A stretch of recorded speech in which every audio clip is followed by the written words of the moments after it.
मनीषा रसोई में लगभग 9 बजे रात का खाना बना रही थी और खाना लगभग बन ही गया था। कढ़ी में तड़का लगाना ही बाकी था। आज रात में हल्का खाना कढ़ी चावल ही बनाए थे, क्योंकि दोपहर में कुछ मेहमान आए थे, इसलिए नॉनवेज बना था। मनीषा जैसे ही खाना बनाकर बाहर निकल ही रही थी कि मनीषा की सास रसोई में आई और बोली, बहू, निशा के ससुराल से लोग आ रहे हैं, जल्दी से खाना बना लो, कुछ अच्छा सा बनाना, कोई कमी मत रखना। ऐसा ना हो कि कल को निशा को 2 बातें सुननी पड़े। मैं ज़रा हॉल ठीक करती हूँ, सारा सामान बिखरा पड़ा है। कहते हुए सासू माँ रसोई से निकल जाती है। उन्हें पता था कि मनीषा एक जिम्मेदार बहू है, सब कुछ अच्छे से संभाल लेगी। सासू माँ की बात सुनते ही मनीषा को 1 महीने पहले की बात याद आ जाती है। सासू माँ की आदत है, वह अपने रिश्तेदारों का स्वागत बहुत ही अच्छे तरीके से करती है, लेकिन जब मनीषा के घर से कोई भी आता है तो उन्हें उचित सम्मान नहीं देती हैं। मनीषा के घर से कोई भी आता है तो सासू माँ हमेशा मुंह बना लेती हैं। कभी अच्छे तोहफे ना लाने का ताना देती हैं, तो कभी ताना देती हैं कि बेटी के घर रोज़ रोज़ नहीं आया जाता। मनीषा के घर वालों का स्वागत बहुत ही बेमन से करती हैं। कभी 10 दिन पहले की मिठाई उनके आगे रख देती हैं। ये सारी बातें मनीषा को बहुत दुखी कर देती हैं। 1 महीने पहले जब मनीषा के मम्मी पापा किसी काम से मनीषा के घर की तरफ आए थे, तो अचानक मनीषा से मिलने आ गए थे। तो सासू माँ ने दोबारा खाना ना बनवा के दाल में पानी डालकर दाल बढ़ा दिया था। रात की सब्जी को गरम करने को बोल दिया था। मिठाई भी 8 दिन पहले वाली ही उनके सामने परोस दी थी। केवल खाने पीने में ही नहीं, अक्सर सासू माँ अपनी बातों से यह बता देती थी कि मनीषा के परिवार में से किसी का भी यहाँ आना उन्हें बिल्कुल पसंद नहीं है। वहीं दूसरी तरफ अगर उनकी बेटी की ससुराल से कोई भी आता है तो अनेकों प्रकार के व्यंजन बनाए जाते हैं। उन्हें पूरा मान सम्मान दिया जाता है। आज भी जब सासू माँ को पता चला कि निशा के ससुराल से लोग आने वाले हैं, तो उन्होंने पहले से ही तैयारी कर ली।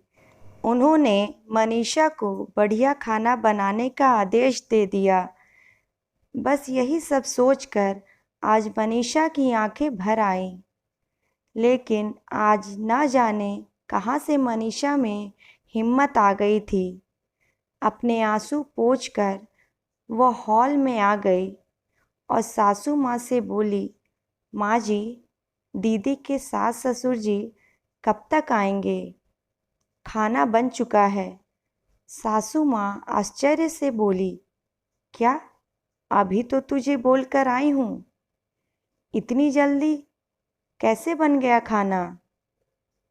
माँ जी, वह क्या है ना, कढ़ी चावल तो बन ही चुके हैं। कढ़ी में पानी डालकर उसे पतला कर देती हूँ। दोपहर का जो नॉनवेज बचा है गरम कर देती हूँ। सलाद के लिए खीरा नहीं है तो केवल प्याज काट दिया है। पूरी का आटा भी बचा है, पूरी बन जाएगी। वैसे भी आप ही तो कह रही थी ना कि समधी समधन तो घर के ही होते हैं, वह थोड़े ना बुरा मानेंगे। और आप ही कहती हैं कि खाने को वेस्ट नहीं करना चाहिए। इस तरह खाना वेस्ट भी नहीं होगा, है ना माँ जी? आपको याद है जब मेरे मम्मी पापा आए थे तब आपने यही कहा था, तो आज फिर ऐसा ही करते हैं। दीदी के सास ससुर भी तो समधी ही हैं, घर के ही हैं, अपने हैं, थोड़े ना बुरा मानेंगे। क्यों, सही कह रही हूँ ना मैं माँ जी? आज सासू माँ को मनीषा की हर सच्ची बात उन्हें उनकी गलती का एहसास करवा रही थी। सासू माँ सोच रही थी कि आज तक मनीषा के परिवार के साथ कितना गलत कर रही थी। आज मनीषा से आंख मिलाने की उनकी हिम्मत नहीं हो रही थी। अपनी गलती का एहसास होते ही सासू माँ ने मनीषा से बोला, बेटा, सबसे पहले तो आज तक जो गलत व्यवहार मैं तुम्हारे परिवार के साथ करती आई हूँ उसके लिए मुझे माफ़ कर दो, और मैं तुमसे वादा करती हूँ कि जिस तरीके का व्यवहार निशा के ससुराल वालों के साथ मैं करती हूँ उन्हें भी मैं पूरा मान सम्मान दूंगी। उसी तरह का उन्हें मान सम्मान और अपनापन दूंगी। देर से ही सही तुमने मेरी आंखें खोल दी, उसके लिए बहुत बहुत धन्यवाद। अक्सर यह देखा गया है कि लड़के वालों का व्यवहार लड़की वालों के प्रति अच्छा नहीं होता है। उन्हें उचित मान सम्मान नहीं दिया जाता है, जबकि जिस माता पिता ने आपको अपने जिगर के टुकड़े को दे दिया है उनका उचित सम्मान तो बहुत ज़रूरी है। फिर भी लड़के वाले ना जाने क्यों उनकी अवहेलना करने से चूकते नहीं हैं। कहानी पसंद आई हो तो please like, share and subscribe. Thank you.